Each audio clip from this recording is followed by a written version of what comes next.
Hey, Mike Callahan, wanted to make a quick video. Had a few questions about linking documents in automations from the document editor, as well as in the client timeline.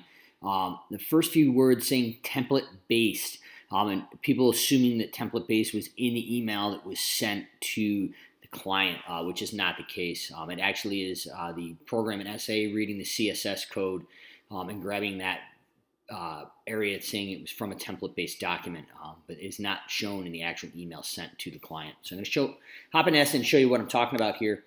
We've got the client here, and if we scroll down into their timeline, this email here looks like it was template-based right here to get a sales quote, and this is the actual email here. But basically, this template-based is not being shown in the actual email coming out, but it is basically saying it's template based from the document editor. So if you see that, don't be concerned. It's just some code in Service Autopilot reading ahead of the actual email body itself. Once you go into Service Autopilot automations, I'll show you how this is all done. So first thing we're going to do is build out an automation, drag out an email here, and this is what pops up. So we're going to select from and to, name of the email. We have to select a category. One thing we want to look at here is the subject line. This will override the subject line in the email in the document editor. So if you're updating it, you're basically delegating some of the updating of documents to people in your organization. You want to make sure that the subject line inside the automation is the correct subject line.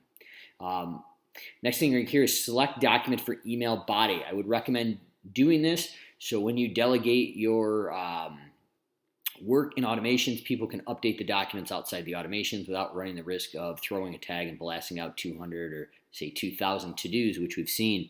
Or even if yourself, you're doing it just to save some time for workflow and protect yourself, it's a good idea. But really all you do is go in here and select the document. I've got one selected here, and one of the new updates here recently from the last few months is a preview button. So if you select that preview, it's actually going to pull up the document that we've selected so we can see what that document actually is. And this is our one of our onboarding documents for Simple Growth, your automation roadmap and timeline. But now we can see what everything looks like inside the document itself that's being mailed out to our clients. So main thing is to let you know you can link those documents in the automation, best practice in my opinion, and when you're in the client timeline. If you see template based, just disregard it.